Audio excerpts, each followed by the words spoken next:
എല്ലാവർക്കും നമസ്കാരം. രാമായണം വളരെ സംഗ്രഹിച്ച് പറഞ്ഞ ഈ രാമായണ കഥാമൃതം എല്ലാവർക്കും ശ്രദ്ധയോടെ കേൾക്കാനും മനസ്സിലാക്കാനും കഴിഞ്ഞു എന്ന് വിശ്വസിക്കുന്നു. ചില നാവുപിഴകൾ ഇടയ്ക്ക് പറ്റിയിട്ടുണ്ട്. പിന്നീട് കേൾക്കുമ്പോൾ എനിക്ക് മനസ്സിലായെങ്കിലും ഇത് പിന്നീട് ഒരിക്കൽ കൂടെ എടുത്തിടാൻ ഉള്ള ബുദ്ധിമുട്ട് കൊണ്ട് അങ്ങനെ തന്നെ ഇട്ടതാണ്. അതിലെല്ലാവരും ക്ഷമിക്കണം. എല്ലാവരും അത് ശരിയായ വിധത്തിൽ തന്നെ കേട്ട് മനസ്സിലാക്കിയിട്ടുണ്ടാവുമെന്ന് വിചാരിക്കുന്നു. ഈ പുസ്തകപ്രകാരമുള്ള രാമായണത്തിൻ്റെ അവസാന ഭാഗം ഇന്നിവിടെ വായിക്കാം. രാമൻ്റെ അയോധ്യാപ്രവേശം. രാമലക്ഷ്മണന്മാരെയും സീതയെയും കൊണ്ട് പുഷ്പക വിമാനം അയോധ്യയുടെ മണ്ണിലേക്ക് താഴ്ന്നിറങ്ങി. സഹോദരന്മാർ പരസ്പരം അശ്രുധാര വർഷിച്ച് ആലിംഗനം ചെയ്തു. എല്ലാവരും അന്യോന്യം കുശലമാരാഞ്ഞു. സുഗ്രീവനെ സ്നേഹപൂർവ്വം പുണർന്നുകൊണ്ട് ഗദ്ഗതമൊതുക്കിക്കൊണ്ട് ഭരതൻ പറഞ്ഞു, ജ്യേഷ്ഠൻ രാവണനെ വധിച്ചത് അങ്ങയുടെ സഹായം കൊണ്ടാണെന്നറിഞ്ഞു. ദശരഥ മഹാരാജാവിന് ഇന്ന് വരെ 4 മക്കളായിരുന്നു. എന്നാൽ ഇന്നു മുതൽ അത് 5ആണ്. അങ്ങ് ഞങ്ങളിൽ 5ാമനായി തീർന്നിരിക്കുന്നു. രാഘവൻ കൗസല്യയുടെ പാദങ്ങളിൽ നമസ്കരിച്ചു. ലക്ഷ്മണനും സീതയും വഴിപോലെ മാതൃജനങ്ങളെ വന്ദിച്ചു.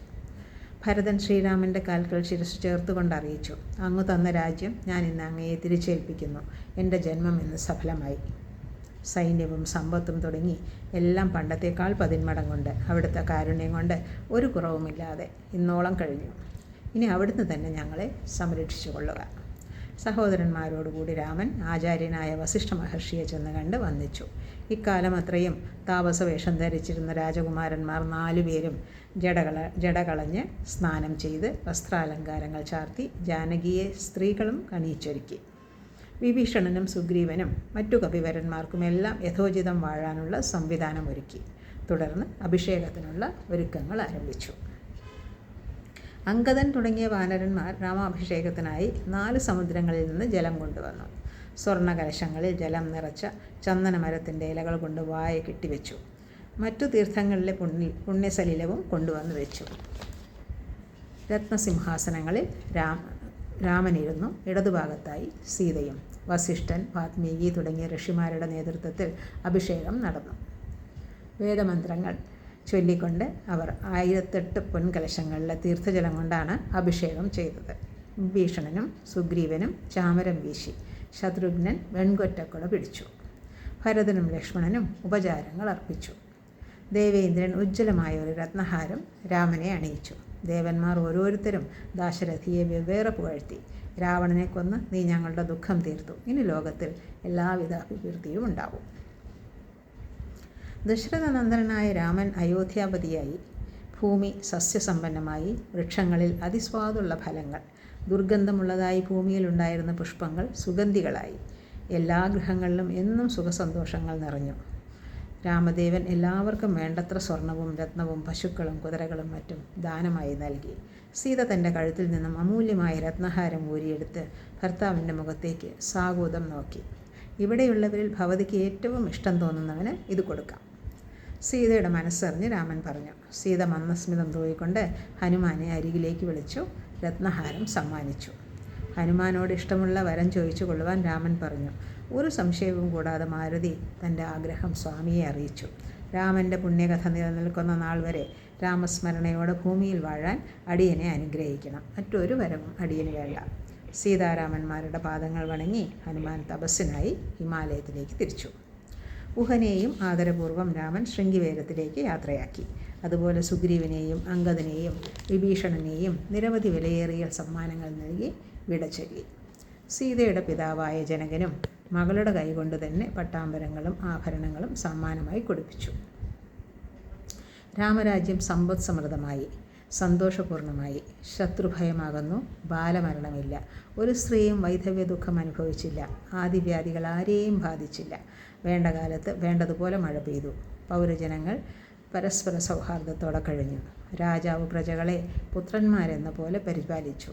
സാകേതം വൈകുണ്ഠത്തിന് തുല്യമായി. ശ്രീ പരമേശ്വരൻ ശ്രീ പാർവതിയെ പറഞ്ഞു കേൾപ്പിച്ച രാമകഥ ഇവിടെ അവസാനിക്കുന്നു. ഫലശ്രുതി അധ്യാത്മരാമായണമിതെത്രയും അത്യുത്തമോത്തമം മൃത്യുഞ്ജയപ്രോക്തം അധ്യയനം ചെയ്യിൽ മർത്യൻ അജന്മനാ മുക്തി സിദ്ധിക്കും അതിലില്ല സംശയം. ആധ്യാത്മരാമായണം ഈ ഗ്രന്ഥം ഏറ്റവും ഉത്തമമായിട്ടുള്ളതാണ്. മൃത്യുഞ്ജയനായ ശ്രീ പരമേശ്വരൻ തന്നെയാണ് ഈ കഥ പറഞ്ഞിരിക്കുന്നത്. രാമകഥ ശ്രദ്ധാപൂർവം പാരായണം ചെയ്യുന്ന ഓരോ മനുഷ്യനും മുക്തി സിദ്ധിക്കുമെന്ന കാര്യത്തിൽ സംശയമില്ല. രാമായണ കഥ ഈ പുസ്തകപ്രകാരം ഇവിടെ അവസാനിക്കുന്നു. ശ്രീ നാമരാമായണം എന്നൊരു നാമമുണ്ട്. അത് ഓരോ കാണ്ടും രാമനാമം പ്രകാരം എഴുതിയിട്ടുള്ളതാണ്. ഞാനതിവിടെ വായിച്ചത്. ബാലകാണ്ഡം ശുദ്ധ ബ്രഹ്മപരാത്പര രാമ കാലാത്മക പരമേശ്വര രാമ ശേഷതൽപസുഖനിദ്രിത രാമ ബ്രഹ്മാദ്യമര പ്രാർത്ഥിത രാമ ചണ്ഡകിരണകുലമണ്ഡന രാമ ശ്രീമദ്ദശരഥനന്ദന രാമ കൗസല്യാസുഖവർദ്ധന രാമ വിശ്വാമിത്രപ്രിയധന രാമ ഘോരതാടകാഘാതക രാമ മാരീചാദിനിപാതക രാമ കൗശികമഖസംരക്ഷക രാമ ശ്രീമദഹല്യോദ്ധാരക രാമ ഗൗതമമുനിസംപൂജിത രാമ സുരമുനിവരഗണ സംസ്തുത രാമ നാവികധാവിതമൃദുപദ രാമ മൃദിലാപുരജനമോഹക രാമ വിദേഹമാനസരഞ്ജക രാമ ത്രയംബകാർമുകപഞ്ചക രാമ സീതാർപ്പിതവരമാലിക രാമ കൃതവൈവാഹിക കൗതുക രാമ ഭാർഗവദർപ്പവിനാശക രാമ ശ്രീമദയോധ്യാപാലക രാമ.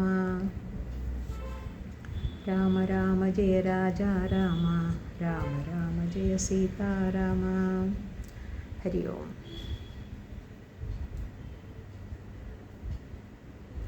വരും ദിവസങ്ങളിൽ രാമനാമ രാമായണം ബാക്കിയും കൂടെ ഞാൻ ചൊല്ലിയിടുന്നതായിരിക്കും. വേണ്ടവർക്ക് കേട്ട് പഠിക്കാം.